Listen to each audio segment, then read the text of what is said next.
What's going on, everyone? Welcome back to the show. So will we see a blue wave in 2026? Will Democrats be able to take over the House and potentially take over the Senate? So that's what we're going to discuss today. We're going to take a look at the House and the Senate. We're going to look at the key races right now. And then we'll be doing some more updates when it comes to the key races, and we'll start looking at individual candidates and things like that in the future. But I just wanted to go over this. And then at the end of this video, we're going to take a look at the map, the Senate map. And I want to take a look at just the possibilities for the Democrats. Now, it's going to be very hard for the Democrats to win the majority in the Senate. And there's still a lot of time. We don't know what's going to happen. We don't know if we're going to see any type of events that happen that cause the midterm election to change. But right now, the Democrats do have an advantage of winning the House. But when it comes to the Senate, Republicans still have an advantage to maintain the Senate.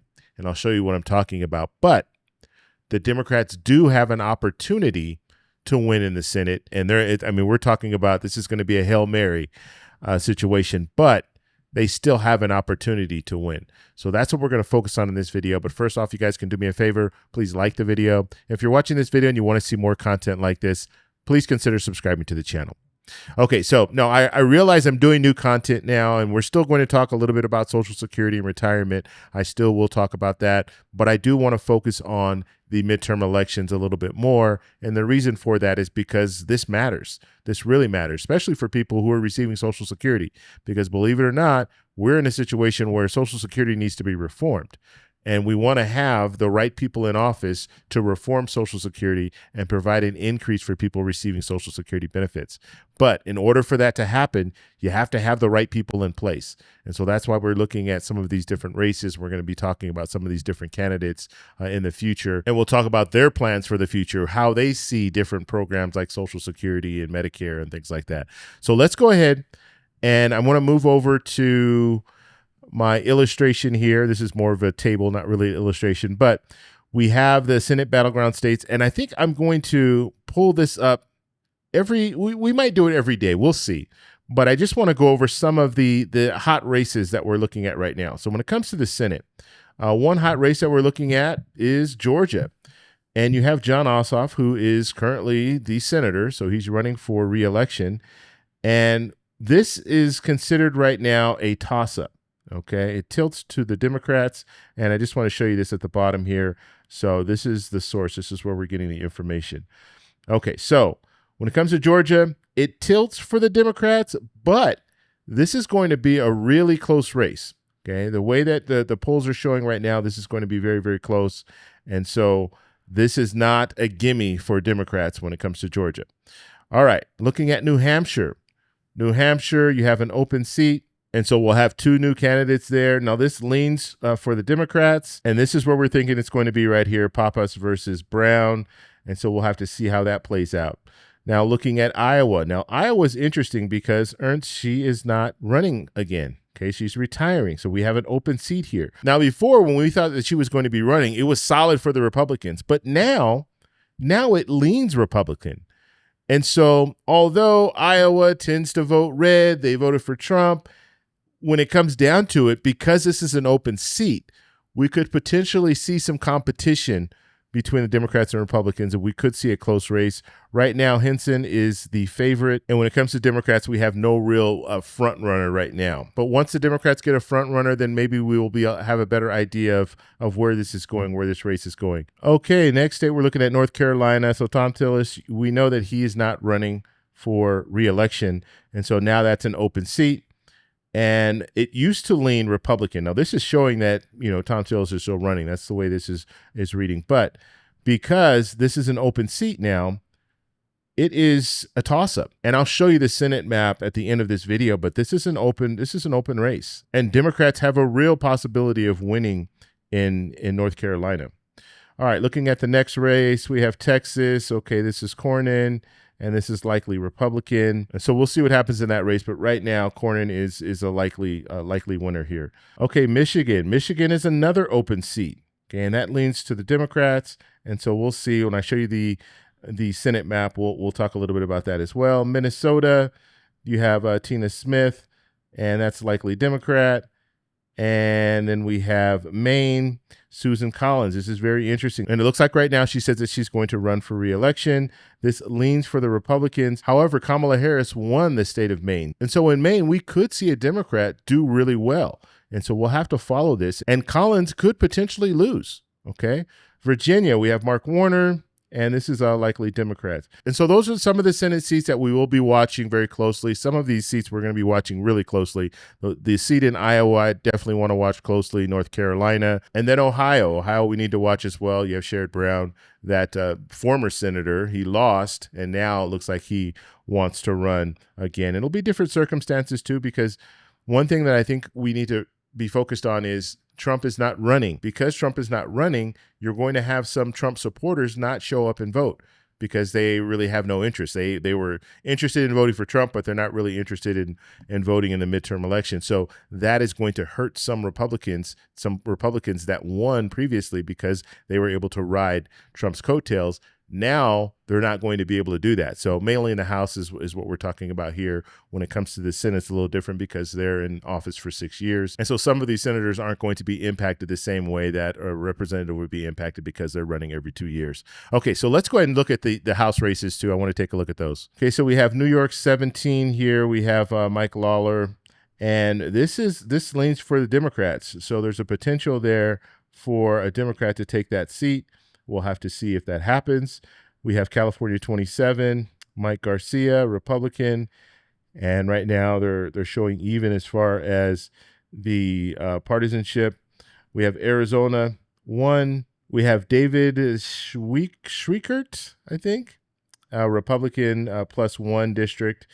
And looking at Pennsylvania 1. We have Brian Fitzpatrick, Republican, and that is showing even. And then we have the Ohio 9th District, and we have Capter, Democrat, and that is Republican +3. Then we have Michigan 7, and that is an open seat right now currently. And that district is showing even across the board. We have Virginia 2nd. We have Jen Keegan. She's a Republican, and this is a Republican +2 district. And then we have Wisconsin. We have Van Orden, Republican, and this is a Republican 4 district. And then Colorado 8, we have Caraveo, it's a Democrat, and this district is showing even.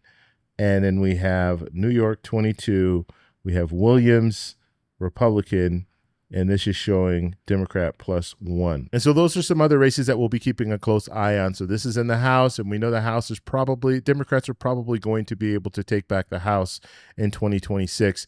But we are still watching some of these races just to see how this plays out. Will Democrats be able to gain 9 seats or 10 seats? Just a few days ago, I put out a video where I used AI and I asked AI who they thought or what the numbers would look like when it comes to the House.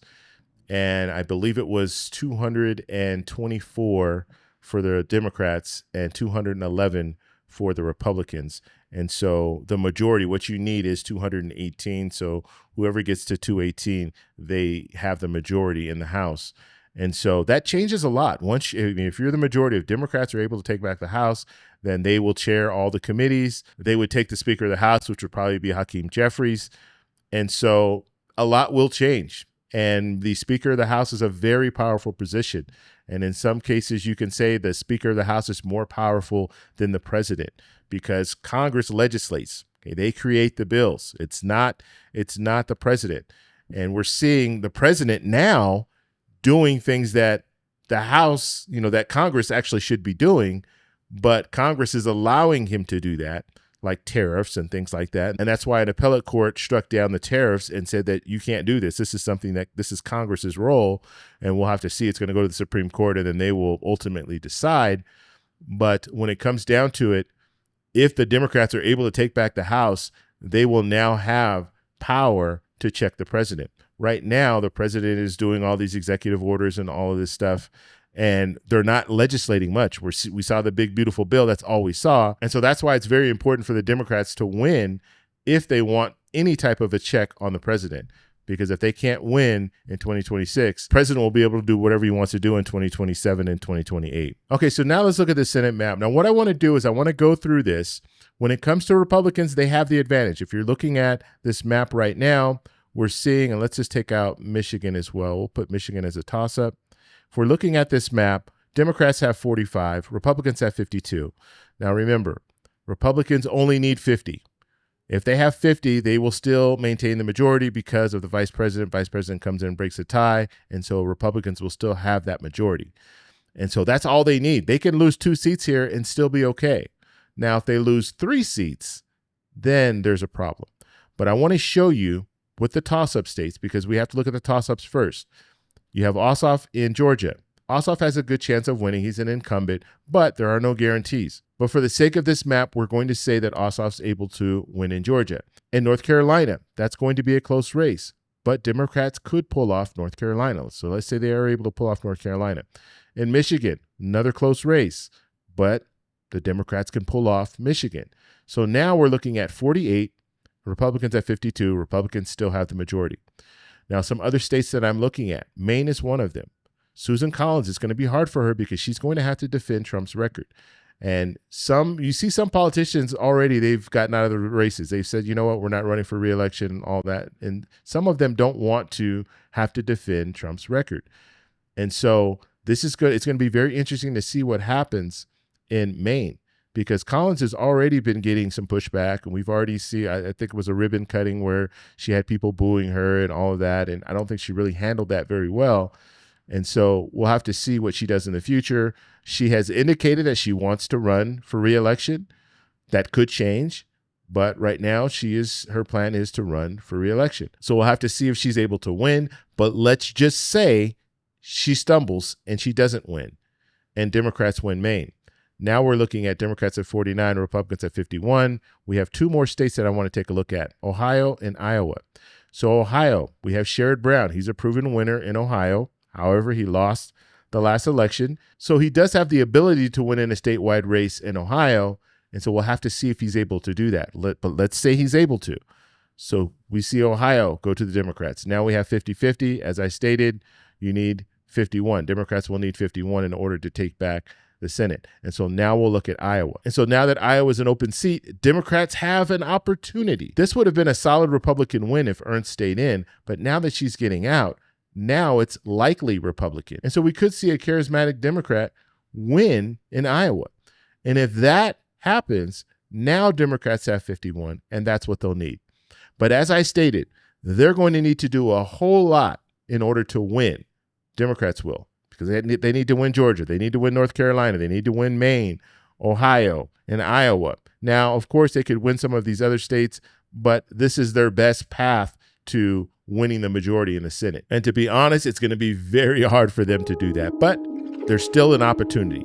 So I want to know what you guys think. So let me know in the comments below. If you like this video, please give me a thumbs up. Please subscribe for more, and I'll talk to you in the next one. Bye. So that's all we have for this video. Make sure if you guys want to send me an email, you can do that, david@thetecshow.com.